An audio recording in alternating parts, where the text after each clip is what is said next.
Pichincha Universal, generando noticias.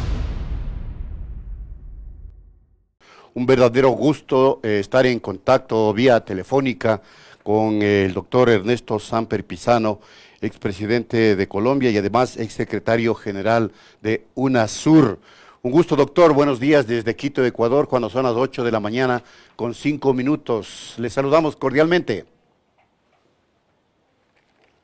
Muchísimo gusto, muy complacido de estar con usted y con sus oyentes en el día de hoy. Bueno, usted envió una amplia misiva al señor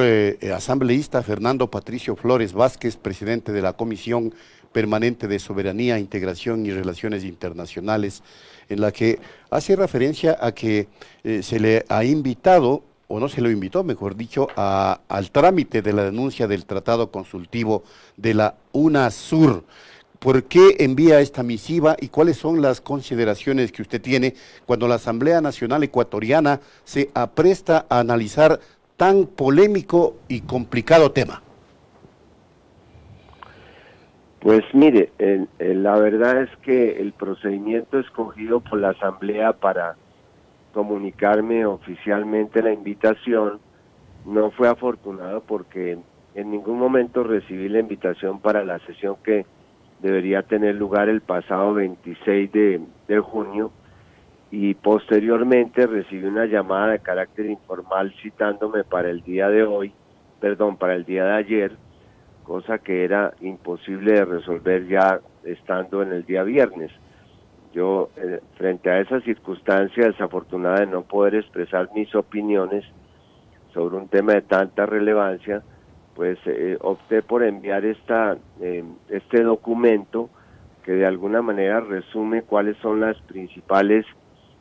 observaciones y reflexiones que yo quisiera que tuvieran en cuenta los honorables asambleístas antes de tomar la decisión de seguir adelante con el proceso de retiro de Ecuador de UNASUR, porque a diferencia de los procesos de retiro que se han dado en otras partes de la región, el retiro de Ecuador tiene unas connotaciones mucho más graves, no solamente para UNASUR, sino creo yo que para el mismo país. Hay que decir que UNASUR se convirtió de alguna manera en los últimos años en la capital de la integración suramericana, por no decir latinoamericana, por la sede de UNASUR. Mientras que ocupé el cargo de secretario general de la misma, pasaron más de 40.000 funcionarios de todos los países, de Naciones Unidas, de organismos multilaterales. Se celebraron reuniones tan importantes como la de la CELAC, que de alguna manera fueron configurando alrededor de Quito y alrededor de Ecuador la idea de que este país y esta capital eran los centros o el epicentro de la integración latinoamericana, algo que no se había visto desde hacía muchísimos años. Por eso me parece que ese tema debe ser considerado cuando se tome la decisión de salirse de UNASUR, porque inmediatamente sería una renuncia de Ecuador a ser el epicentro de la integración latinoamericana, para no hablar de lo lamentable que sería en este momento abandonar una sede que la gente piensa que tuvo unos altos costos por lo que hay afuera, cuando realmente lo que importa es lo que hay por dentro de la sede, porque es considerada la sede de UNASUR en la mitad del mundo, es considerada la sede multilateral más moderna del mundo. Tiene los equipos de grabación, la plataforma virtual, 12 salas de videoconferencias, tiene biblioteca infantil, tiene un centro de documentación no solamente de UNASUR, sino de toda la integración latinoamericana, que es un verdadero tesoro documental, más de 1.300 documentos sobre la integración, de tal manera que mi pretensión muy respetuosa es que se tengan en cuenta no solamente los argumentos de cambiar de mecanismo de integración, sino los costos muy grandes y muy graves que tendría para Ecuador prácticamente abandonar esta condición de ser la capital y la sede principal de la Unión. Usted ha señalado, doctor Samper, que UNASUR nació y ha crecido como un foro político, no ideológico. Tenga la bondad de ampliarnos este concepto. Mira, UNASUR nació frente a una circunstancia crítica que se vivió a finales del siglo pasado, cuando se dio cuenta que el modelo económico que se ha puesto en funcionamiento no había generado ni crecimiento, ni mayor igualdad social, que es uno de nuestros graves problemas, y nació entonces como un escenario político para afirmar unos valores que nos identifican a todos los suramericanos, como el hecho de que esta sea una región de paz en el mundo, en un mundo azotado por las guerras étnicas y las luchas religiosas, e inclusive los conflictos ideológicos que reviven la Guerra Fría. No deja de ser una buena noticia que Suramérica sea una región donde por supuesto existen problemas y conflictos, pero no conflictos de la magnitud, conflictos de sangre como los que en este momento están afectando a otros países del mundo. De la misma manera, no hay que olvidar que la región desde hace 40 o 50 años logró salir de unas dictaduras que tuvieron unos costos altísimos, y hoy día hay una continuidad democrática en Sudamérica que es realmente respetable y que se ha venido de alguna forma reforzando con la presencia de un Consejo Suramericano Electoral que ha participado en más de 27 elecciones, no simplemente como observador, sino como acompañamiento técnico. De la misma manera, en el tema de la paz está la presencia del Consejo Suramericano de Defensa, que reúne a todos los altos mandos militares de la región que han logrado definir una agenda común alrededor de un tema tan importante como el de la seguridad hemisférica, que a todos nos preocupa. Y finalmente está el tema de los derechos humanos. Ahora, alrededor de esos tres ejes articuladores del proyecto UNASUR, por supuesto que había reuniones y había discusiones y había debates de carácter político, porque son temas políticos, pero nunca en lo que yo estuve en UNASUR hubo posiciones intransigentes de carácter ideológico alrededor de estos temas, polarizando las discusiones o estableciendo límites ideológicos. ¿Qué pasaría si en la Unión Europea se trasladaran las diferencias ideológicas que tienen los países por el origen de sus proyectos políticos a los debates sobre la infraestructura, sobre la moneda, sobre la economía, sobre los migrantes? Eso nunca sucedió en UNASUR, y creo que debemos dejar claro que allí lo que hubo fue posiciones políticas distintas, pero nunca hubo debates ideológicos, y lamento que sea precisamente una decisión ideológica la que en este momento esté llevando a que se trate de reemplazar UNASUR por una asociación o un nuevo proceso de integración que tiene en común el que haya personas que tienen un mismo signo ideológico. Esto no unifica, esto no genera diversidad, y esto realmente no es integración, sino desintegración. Le saluda María Isabel Ceballos, muchísimas gracias. Señor Samper, usted ha manifestado las preocupaciones en cuanto a la seguridad regional.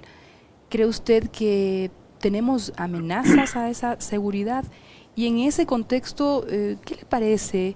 el convenio de cooperación con varios países del Pacífico y los Estados Unidos para colocar un puesto de reabastecimiento, de cooperación militar en las Islas Galápagos? Mire, ese fue un tema que se discutió muchísimo en el Consejo Suramericano de Defensa. América del Sur tiene la virtud, quizás, o el privilegio de ser la única región en el mundo en la cual no existen bases militares de ningún otro país que no sea nuestros propios países. En otros países del mundo, la presencia de bases militares, vengan de donde vinieren, pues tiene la amenaza o el grave peligro que puede comprometer al país en conflictos armados de alta intensidad.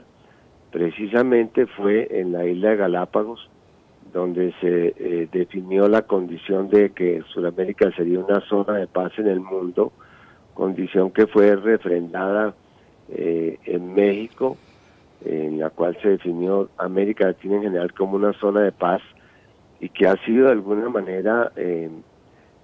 avalada en ciertos momentos críticos, como cuando el Consejo Suramericano de Defensa tomó la decisión frente a la pretensión del gobierno de Colombia entonces de instalar 6 bases militares norteamericanas en la frontera de Colombia y Venezuela, tomó la decisión de rechazar estas bases, algo que fue aceptado por el gobierno de Colombia. De tal manera que a mí en principio me parece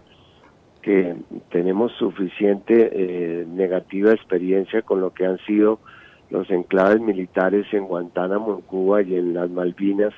como para ahora pensar en disfrazar centros de abastecimiento o bases militares. Para nadie es un misterio que el concepto de las bases militares hoy día no son bases fijas como existían antes, sino son centros estratégicos a través de los cuales se producen reabastecimiento, recuperación de personal, que cumplen las mismas funciones que cumplían las bases, digamos, fijas en el pasado. ¿Por qué ahora, exsecretario general de UNASUR? Porque ahora qué. La colocación de estas bases disfrazadas que usted ha revelado. Bueno, porque estamos,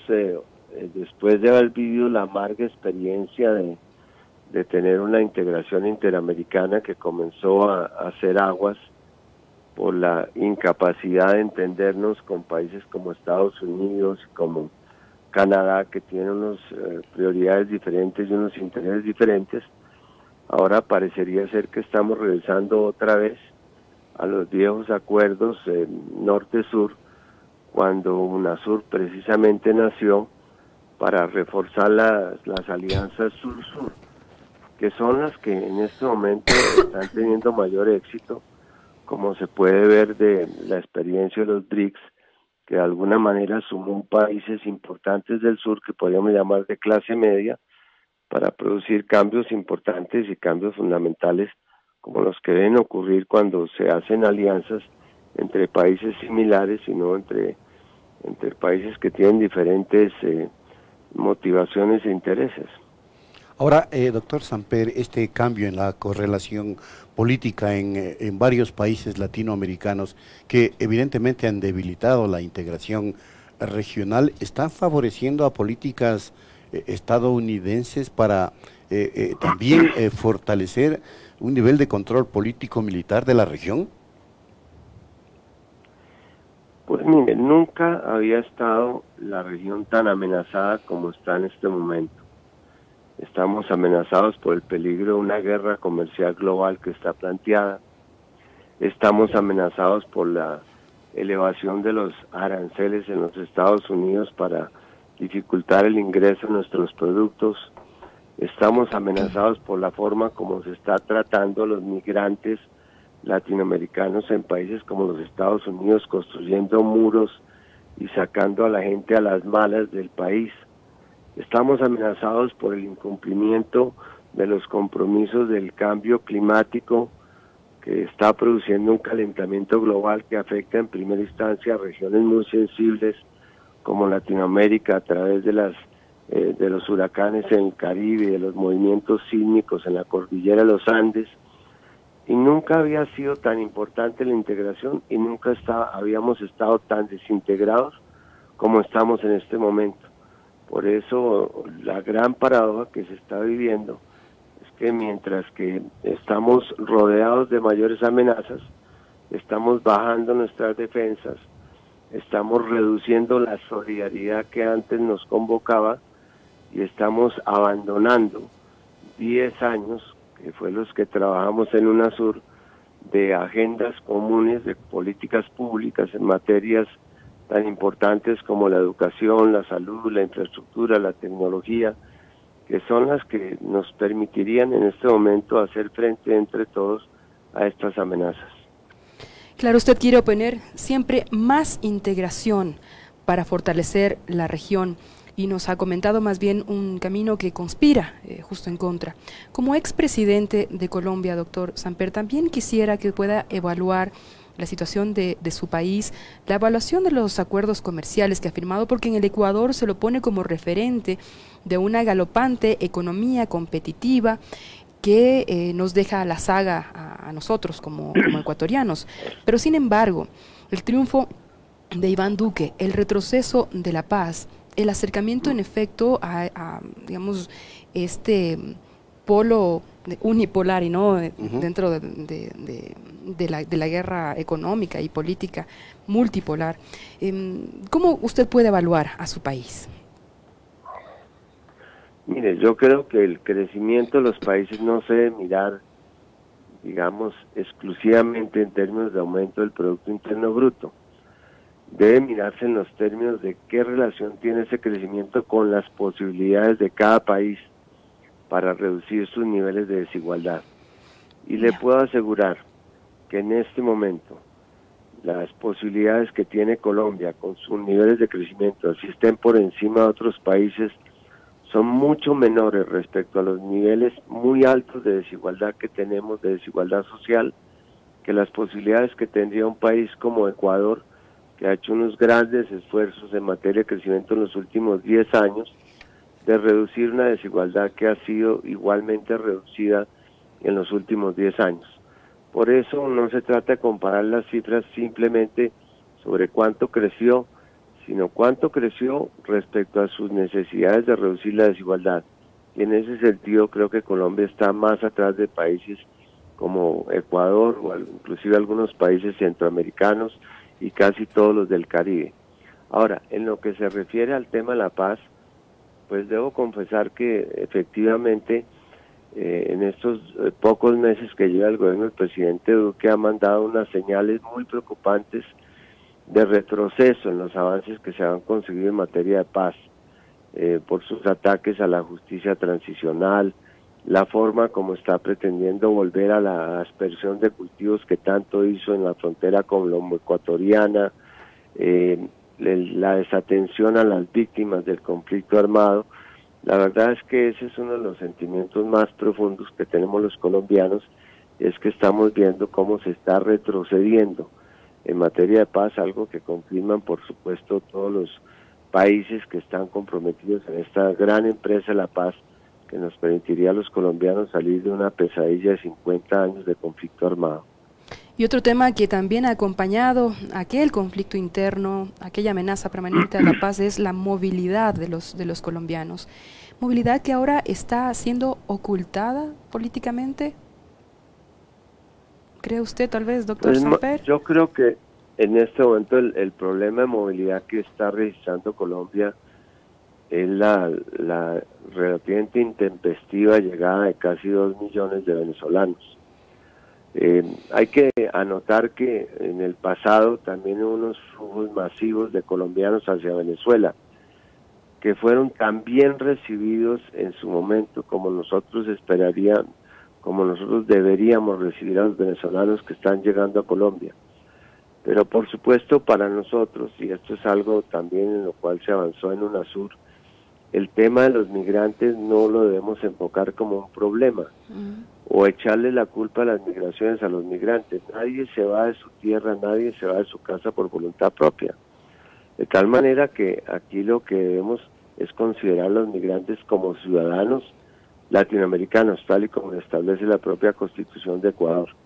Lo que tenemos son ciudadanos de una región que tienen el derecho de moverse y que tienen los mismos derechos que tienen los nacionales, y así se les deben ser garantizados. Ese es el problema de movilidad más importante que tenemos en este momento en Colombia. Doctor Samper, y en la última parte ya de este diálogo, volviendo al tema de UNASUR, si la Asamblea Ecuatoriana logra ponerse de acuerdo y autoriza la salida de Ecuador,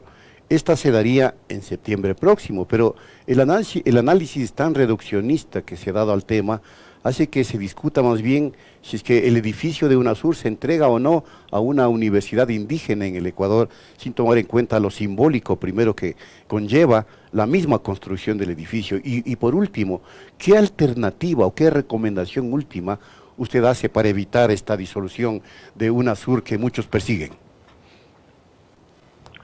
Pues mire, yo pienso que Ecuador todavía puede jugar un papel muy importante. Si por ejemplo la Asamblea abre un compás para que se discuta realmente una eventual transición de UNASUR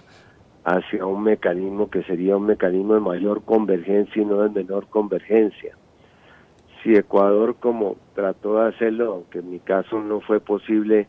escucha a quienes tenemos una opinión distinta de simple y sencillamente acabar con un proceso de 10 años que ha dejado una cantidad de resultados positivos, no solamente para Ecuador, sino para toda la región. Si como intentamos en UNASUR, se pudiera hacer una convocatoria de los 10 mecanismos de integración subregional que hoy día existen, porque esto no solamente está UNASUR o el nuevo PROSUR, está la Alianza del Pacífico, está Mercosur, está la Comunidad Andina, está el CARICOM, está el Pacto Amazónico, está la CELAC. ¿Por qué no tratar de hacer una gran cumbre de esos mecanismos de integración, convocada por UNASUR, inducida por el gobierno de Ecuador, que tiene la responsabilidad en este momento todavía de liderar el proceso como ciudad o país capital o sede capital? Podría todavía hacerse un esfuerzo, inclusive buscando unas reformas constitucionales de UNASUR, pero me parece que esta trayectoria, esta saga que tenemos de abrir mecanismos que finalmente terminan muertos o terminan moribundos, o dejarlos expósitos en la mitad del camino, o cuando cambia el signo ideológico que regrese otro mecanismo, pues no le deja nada a la región, nada distinto a que se agravan sus problemas de exclusión social, sus problemas de extractivismo en lo económico, sus problemas de dependencia internacional. Muy bien, doctor Samper, le agradecemos mucho por haber atendido este llamado y por haber emitido sus comentarios sobre temas de tan trascendencia o de tanta trascendencia en Ecuador y en América Latina. El doctor Ernesto Samper estuvo en los micrófonos de Pichincha Universal. Muchas gracias, doctor. No, con muchísimo gusto, un saludo a ustedes y a todos los oyentes. Pichincha Universal. Aquí se escuchan bien las noticias.